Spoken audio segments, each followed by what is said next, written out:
Assalamualaikum warahmatullahi wabarakatuh. Perkenalkan, nama saya Atika Zahradia Maulida dengan NIM 221011622006.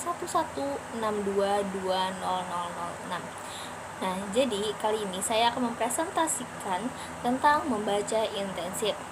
Tanpa berlama-lama, langsung saja kita ke pembahasan yang pertama. Jadi, apa sih membaca intensif itu? Nah, jadi di sini saya mengambil pengertian dari 3 para ahli. Yang pertama, ada pengertian dari Larrem-Ruwarti, maaf teman-teman, pada tahun 2019 halaman 2.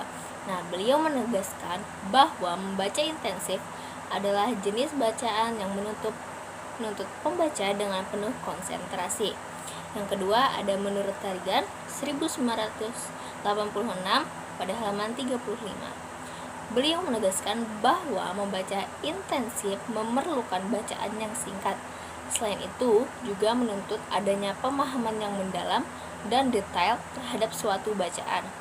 Yang ketiga, ada menurut Brown pada tahun 2001 halaman 297. Nah, beliau berpendapat bahwa membaca intensif analog dengan mendengarkan intensif itu memerlukan konsentrasi tinggi. Nah, jadi dari menurut ketiga para ahli tadi dapat disimpulkan bahwa membaca intensif adalah kegiatan membaca secara cermat, teliti, dan seksama, menangkap lebih dalam informasi yang didapat. Nah, kita lanjut ke pembahasan selanjutnya, ada jenis membaca intensif. Jadi jenis membaca intensif itu ada 2. Yang pertama, ada membaca telah isi dan membaca telah bahasa. Lalu di dalam membaca telah isi terbagi lagi menjadi 4 bagian. Yang pertama, ada membaca teliti. Nah, membaca teliti itu merupakan penjabaran dari membaca intensif, di mana kegiatan ini harus dilakukan dengan cermat dan hati-hati.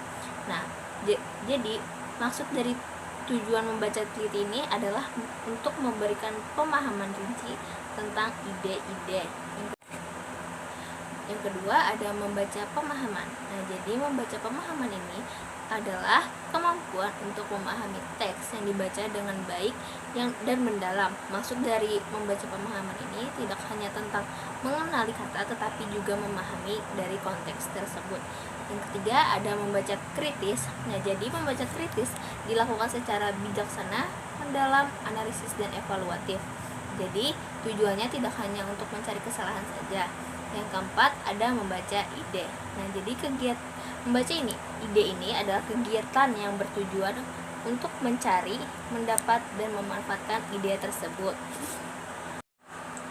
Nah, selanjutnya ada membaca telaah bahasa. Di dalam membaca telaah bahasa ini terdapat 2 bagian lagi. Yang pertama, ada membaca bahasa.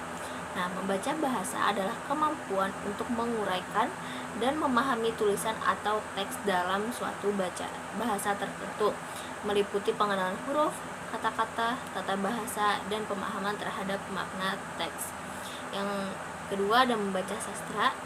Itu adalah aktivitas membaca karya-karya sastra seperti novel, cerpen, puisi, drama, ataupun esai. Nah, saat membaca sastra ini, pembaca dapat merenungkan makna simbolis, tata bahasa, dan gaya penulisan dari bahasa penulis tersebut. Baik, kita masuk ke pembahasan yang ketiga, yaitu proses membaca intensif. Nah, dalam proses membaca intensif ini terbagi menjadi 3 lagi. Yang pertama, ada pemahaman arti, pemahaman interpretasi, dan pemahaman kritis. Kita masuk ke pembahasan yang selanjutnya, yaitu tujuan membaca intensif. Yang pertama, ada memahami bacaan tersebut. Yang kedua, memahami maksud dan tujuan dari penulis. Ketiga, mengetahui pola teks yang terstruktur. Dan yang keempat, jadi sarana linguistik.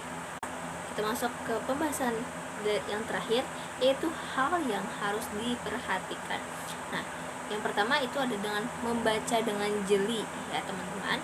Kedua, ada persiapan diri. Nah, persiapan diri itu sangat penting agar saat kita melakukan membaca intensif itu benar-benar fokus dan konsentrasi.